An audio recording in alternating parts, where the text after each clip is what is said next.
Feliz martes, que Dios pueda bendecirte en este día. Gracias por acompañarnos, gracias por estudiar con nosotros. La lección de escuela sabática para hoy se titula Indignación justa. Comencemos.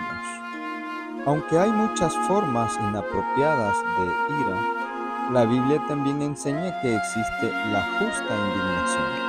Imaginemos a una madre que observa a su hija de 3 años jugando en el parque y que es atacada de pronto por un hombre. ¿No debería airarse?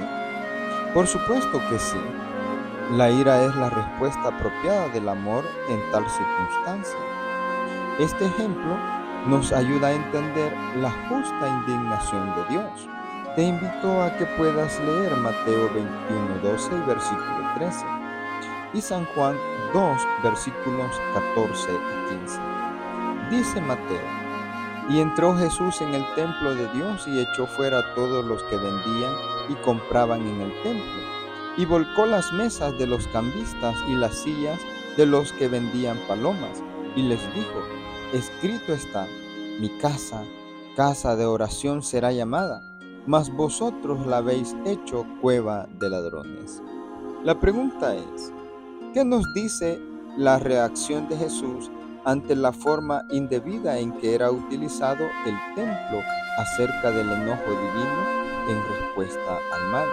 En Mateo y Juan vemos a Jesús expulsando a los comerciantes y cambistas del templo, afirmando que habían convertido la casa de su padre en cueva de ladrones. Esta reacción nos enseña varias cosas sobre el enojo divino en respuesta al mal. Número 1. La justicia y pureza del templo. Jesús muestra que el lugar de adoración debe ser santo y respetado. La presencia de comercio y prácticas deshonestas en el templo deshonraba a Dios y desviaba a la gente del verdadero propósito del templo, que era la oración y la comunión con Dios. Número 2. Pasión por la rectitud. La acción de Jesús demuestra su celo y pasión por la justicia y la rectitud. Nos enseña que hay momentos en los que el enojo es una respuesta adecuada y santa frente a la injusticia y la profanación. Número 3. Compromiso con la voluntad de Dios. La reacción de Jesús nos muestra su compromiso con cumplir la voluntad de Dios y corregir aquello que está mal. Su enojo no es impulsivo, sino dirigido y justificado por el deseo de mantener la santidad de la casa de Dios. En resumen, la reacción de Jesús al ver cómo se utilizaba el templo de manera indebida nos enseña que el enojo divino es una respuesta justa al mal y a la justicia. En estos casos, Jesús muestra el celo piadoso de la justicia e indignación contra quienes trataban el templo de Dios como algo vulgar y lo habían convertido en una cueva de ladrones para aprovecharse de las viudas, los huérfanos y los pobres. Si tú lees Mateo 21:13 y lo comparas con Juan 2:16, el templo y los servicios religiosos celebrados en él, que se suponían debían tipificar el perdón misericordioso de Dios y su obra para limpiar a los pecadores de sus pecados, estaba siendo utilizado para engañar y oprimir a aquellos de los más vulnerables.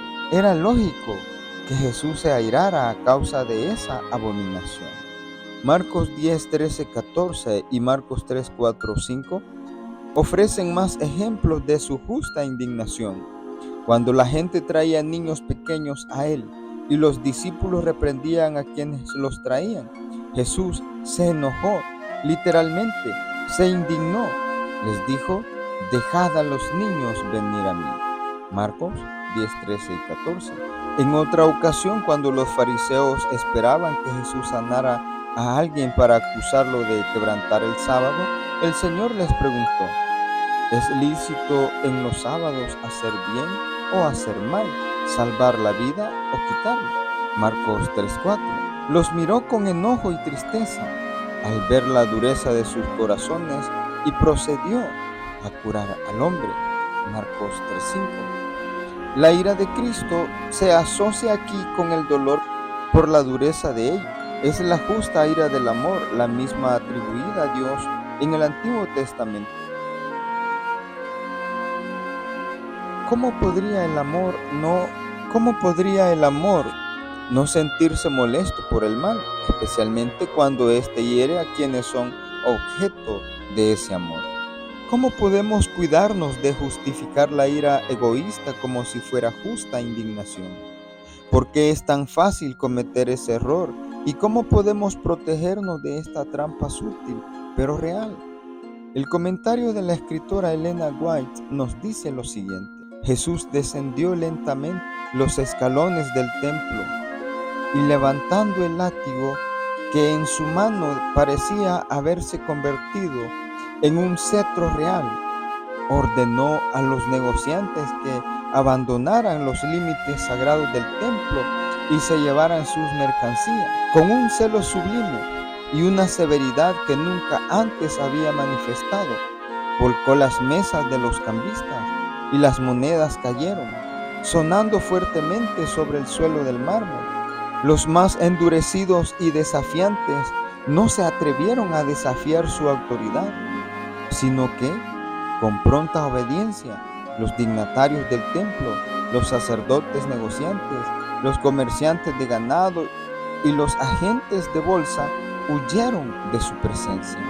Un miedo aterrador se apoderó de la multitud, que sintió la sombra de la divinidad de Cristo.